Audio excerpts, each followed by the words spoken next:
Hey guys, இன்னைக்கு நம்ம எதை பற்றி பார்க்க போகிறோம்னா உல்ஃப் ஃபிஷ்ஷை பற்றி தான் பார்க்க போகிறோம். இது வந்து ஒரு பிகினருக்கான ஃபிஷ்ஷே கிடையாது. இது ஏன், இதுக்கு என்ன மாதிரி ஃபீட் கொடுக்கணும், இது எப்படி கேர் பண்ணணுங்கிறத டீட்டெயிலாக பார்க்கலாம். அதுக்கு முன்னாடி யாராவது புதுசாக இந்த வீடியோ சேனலில் பார்க்குறீங்கன்னா சப்ஸ்கிரைப் பண்ணிட்டு பாருங்கள். ஏன்னா அப்போ தான் நான் போடக்கூடிய அடுத்தடுத்த வீடியோ உங்களுக்கு கரெக்டாக வரும். நம்ம இந்த சேனல் அதிகமாக ப்ரெடேட்டர் ஃபிஷஸ், அதுக்கப்புறம் மான்ஸ்டர் ஃபிஷஸை பற்றி மட்டும்தான் வீடியோஸாக போடுவோம். அதனால் அந்த ஃபேன்ஸ் யாராக இருந்தீங்கன்னா மறக்காம சப்ஸ்கிரைப் பண்ணிடுங்க. இதை ஏன் நான் பிகினர்ஸ்க்கான ஃபிஷ் இல்லைன்னு சொல்கிறேன்னா, இது ரொம்ப ரொம்ப அக்ரெசிவான ஒரு ப்ரெடேட்டர் ஃபிஷ். இதை பொறுத்த வரைக்கும் இது கண்ணில் எது பட்டாலும் அது கடிச்சு குதறதான் ட்ரை பண்ணும். நீங்கள் தப்பி தவறி ஒரு பிகினர் வந்து சும்மா டேங்க்குள்ள ஏதாவது டஸ்ட் விழுந்துருச்சு இல்லை ஏதாவது ஒன்று விழுந்துருச்சுன்னு எடுக்கலாம்னு சொல்லி கையை விட்டிங்கன்னா கண்டிப்பாக இது கடிச்சு குதறி எடுத்துரும். அதனால் இதை நம்பி விட்டுறக்கூடாது. இது பிகினருக்கு கிடையாது. எக்ஸ்பீரியன்ஸ் இருக்கவங்க மட்டும் இதை நீங்கள் வந்து யூஸ் பண்ணலாம். இன்கேஸ் நான் ஒரு பிகினர் நல்லா கேர் எடுத்து பார்த்தோம்னா நீங்கள் யூஸ் பண்ணலாம். ஆனால் கேர்ஃபுல்லாக இருக்க மாட்டீங்கன்னா கண்டிப்பாக இதை யூஸ் பண்ணிடாதீங்க, அவாய்ட் பண்ணிடுங்க. அடுத்தது இதோட வாட்டர் டெம்பரேச்சர்னு பார்த்தோம்னா நமக்கு வந்து 22 டிகிரி டு 28 டிகிரி செல்சியஸில் இதை மெயின்டைன் பண்ணுற மாதிரி இருக்கும். அப்போ தான் இது வந்து நல்லா ஹெல்த்தியாக இருக்கும். அடுத்ததாக இதோட பிஹெச் லெவல்னு பார்த்தீங்கன்னா 6.0 to 7.5 பிஹெச் லெவலில் நீங்கள் மெயின்டைன் பண்ணுற மாதிரி இருக்கும். இதோட ஃபுட்டுன்னு எடுத்துக்கிட்டோம்னா நீங்கள் என்ன டைப் ஆஃப் ஃபுட் வேணாலும் கொடுக்கலாம், ஆனால் பெல்லட்ஸ் கொடுக்கக்கூடாது.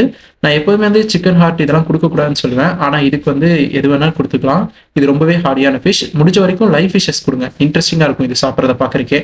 இது நேச்சர்லேயும் வந்துட்டு தவளை இந்த மாதிரி தான் பிடிச்சி சாப்பிடும். இந்த வீடியோவில் பார்க்குற மாதிரி நீங்கள் வந்துட்டு இப்போ லைஃப் ஃபிஷஸ் கொடுக்குறீங்கன்னா அதுக்கு ஏதாவது டிசீஸ் இருக்கா இல்லையான்னு செக் பண்ணிட்டு கொடுங்க.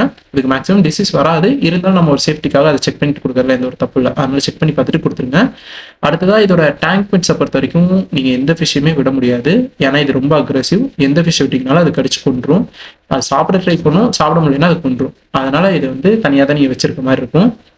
அடுத்ததாக இது வந்து டேங்க் சைஸ்ன்னு எடுத்துக்கிட்டிங்கன்னா ஒரு 4 feet டேங்க் மேலே வைக்கிறது தான் பெட்ரு. இது வேணால் 3 feet to 4 feet வரைக்கும் இது வளரும். அதனால் நீங்கள் 4 feet டேங்க்கு மேலே தான் வைக்கணும். 4 feetக்குள்ளெல்லாம் நீங்கள் வைக்க முடியாது, 4 feet வைக்க முடியாது. அதனால் அந்த டேங்க் சைஸ்லாம் நீங்கள் வைக்க முடியும்னா அதுக்கேற்ற மாதிரி செட்டப் பண்ணிக்கோங்க. இதோட டேங்க் டாப் வந்து நீங்கள் எப்போவுமே க்ளோஸ் பண்ணி தான் வைக்கணும். ஏன்னா இது வந்து நைட் டைமில் கொஞ்சம் அக்ரெசிவாக ஜம்ப் பண்ண ட்ரை பண்ணும். அப்படி இருக்கும்போது அது கீழே குதிச்சுன்னா செத்துரும். அதனால் அதை கொஞ்சம் செக் பண்ணிக்கோங்க. அடுத்ததாக இதுக்கு வந்துட்டு நீங்கள் ஃபில்ட்ரேஷன் எப்படி வைக்கணும்னு பார்த்தீங்கன்னா ரொம்ப ரொம்ப ஸ்ட்ராங்கான ஃபில்ட்ரேஷன் வைக்கணும். ஏன்னா இது வேஸ்ட் கொஞ்சம் அதிகமாகவே ஹார்டாக க்ரியேட் பண்ணும். ஏன்னா இதுக்கு நம்ம வந்து நான்வெஜ் தானே ஃபுட்டாக கொடுக்குறோம். அதனால் இதோட வேஸ்ட் கொஞ்சம் அதிகமாக தான் இருக்கும். அதுக்கேற்ற மாதிரி ஃபில்ட்ரேஷன் சிஸ்டம் செட்டப் பண்ணிக்கோங்க.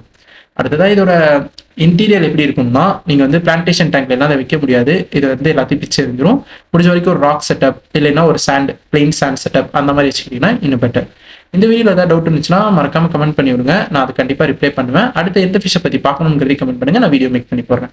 ஓகே, நெக்ஸ்ட் வீடியோவில் பார்க்கலாம்.